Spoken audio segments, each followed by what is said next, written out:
Welcome to SATV News. This is Shibala Alam with our headlines. Prime Minister pays homage to Bangabandhu in Tungipara, reached there by road, crossing the Podda Bridge for second time. Fuel sales dropped by 34% following price adjustment. Light and moderate vehicles rush to CNG usage.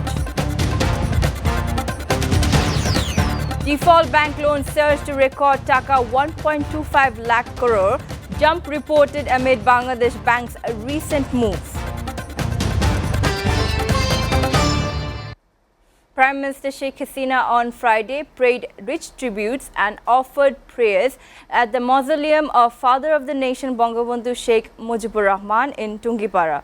The Premier paid tributes to Bangabandhu by placing a wreath at his shrine this morning. After laying the wreath, she stood in solemn silence for some time as a mark of profound respect to the memory of the architect of Bangladesh's independence. The Prime Minister, along with her family members, also offered prayers at the mausoleum of Bangabandhu in Tungipara, seeking eternal peace for the departed souls of the Father of the Nation and other martyrs of the August 15, 1975 carnage. Prayers were also offered seeking divine blessings for good health and long life of Sheikh Hasina and her family members, as well as continued peace, progress and prosperity for the country. Redwan Mujib Siddiq, Bangabandhu's grandson and son of Sheikh Rehana, and local Army League leaders were present. The Prime Minister reached Tungipara in Gopalganj at 10:30 a.m. by road after crossing the Podda Bridge for second time since inauguration of the bridge on June 25th last. Sales of liquid fuel in the country registered a massive drop following the latest record fuel price hike of a maximum 51%. Sales of liquid fuel dropped to a maximum of 34.10% till 10 August compared to the first day of the month. Following the fuel price hike on 5th August, consumers are now shifting from liquid fuel to compressed natural gas (CNG) and auto gas. The CNG and auto filling station are now facing increasing vehicle pressure at the stations as more opt to switch to CNG from diesel and octane. It now costs almost 1.5 times more to use diesel, octane and petrol to cover the same distance as a vehicle using CNG. Talking with petrol pump and CNG filling station owners and salesmen, it was learned that they are seeing less demand for the diesel, petrol and octane as people turn to CNG.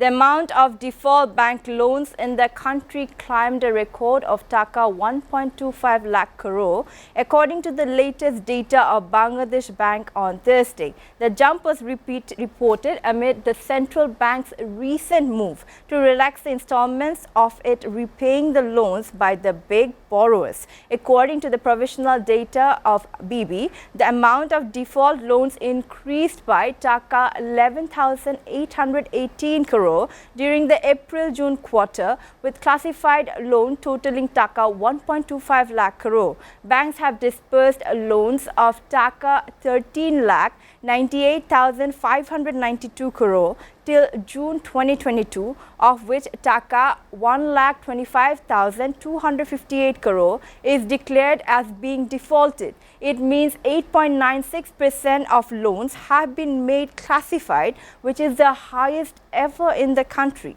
3 months ago, in the January-March quarter, default loans of Dhaka 1,13,440 crore. Besides, defaulted loans have increased by Dhaka 26,063 crore from June 2021 to June 2022. In June 2021, the amount of defaulted loans was Dhaka 9,90,205 crores. The Bangladesh Bank has recommended people to use credit cards instead of cash when traveling abroad in a move to save dollars. The central bank spokesperson said the number of expatriates leaving the country this year is higher than those coming in, resulting in a decrease in dollar inflow. That is why the Bangladesh Bank encourages those who are going abroad for various purposes including medical, education and travel to use credit cards instead of dollars in cash. Bangladesh is currently facing a dollar crisis due to high imports against export.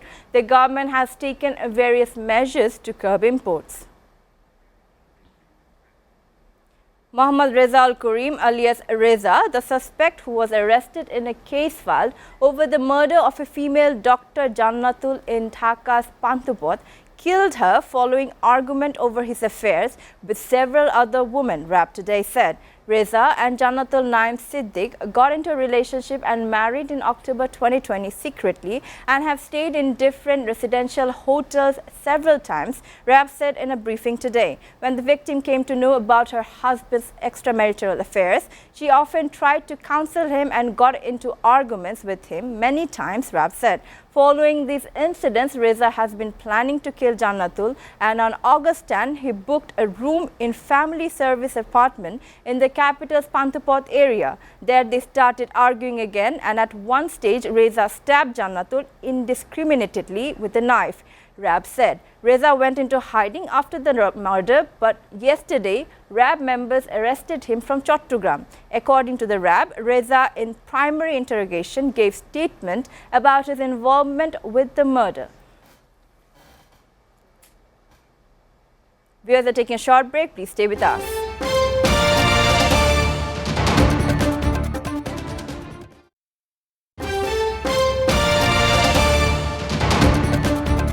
Welcome back. You're watching SATV News. Now news from abroad.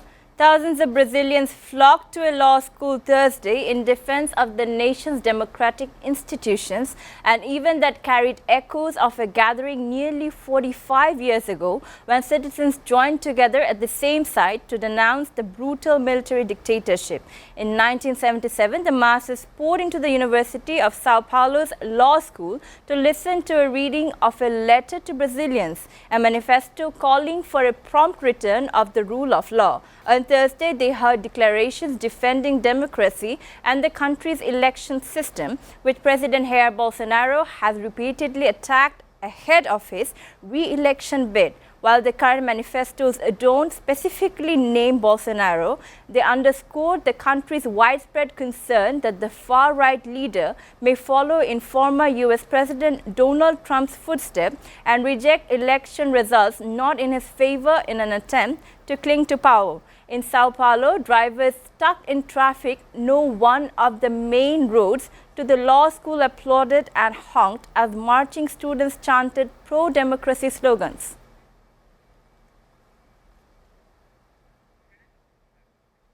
An armed man decked out in body armor tried to breach a security screening area at an FBI field office in Ohio on Thursday, then fled and was injured in an exchange of gunfire in a standoff with law enforcement, authorities said. The confrontante of the began at the FBI's Cincinnati field office came as officials warned of an increase in threats against federal agents in the days following a search of former President Donald Trump's Mar-a-Lago estate in Florida.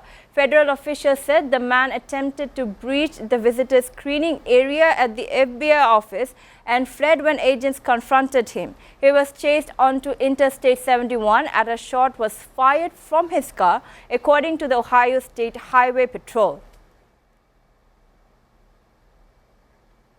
New Zealand on Friday welcomed the first cruise ship to return since the coronavirus pandemic began, signaling a long-sought return to normalcy for the nation's tourism industry. New Zealand closed its borders in early 2020 as it sought the first to eliminate COVID-19 entirely and then later to control its spread. Although the country reopened its border to most tourists arriving by plane in May, it wasn't until 2 weeks ago that it lifted all remaining restrictions, including those on maritime arrivals. The end of restrictions allowed Carnival Australia's Pacific Explorer cruise ship to dock in Auckland with about 2,000 passengers and crew Friday morning.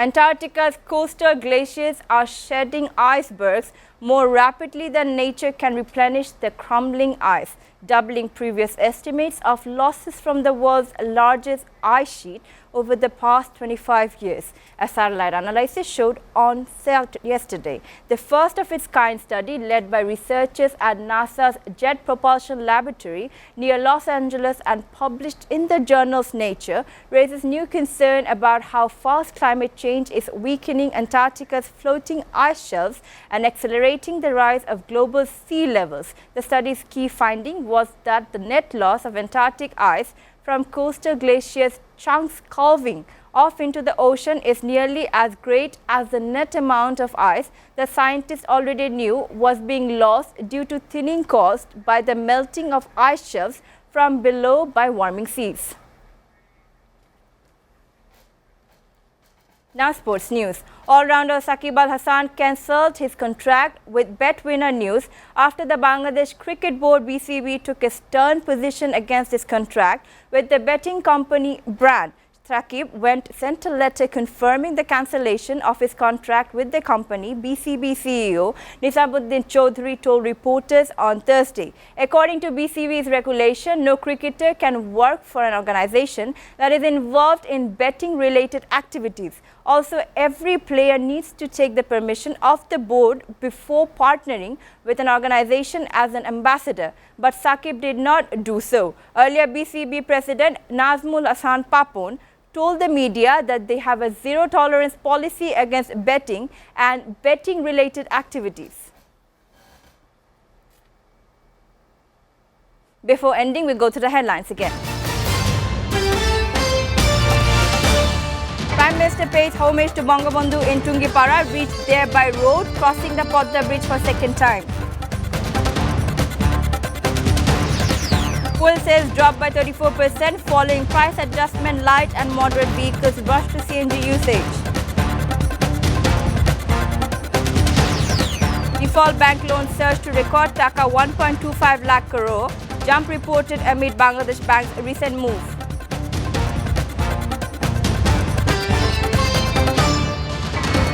You're up to date so far here on SATV News, and to know the latest news, visit www.satv.tv. Stay with SATV.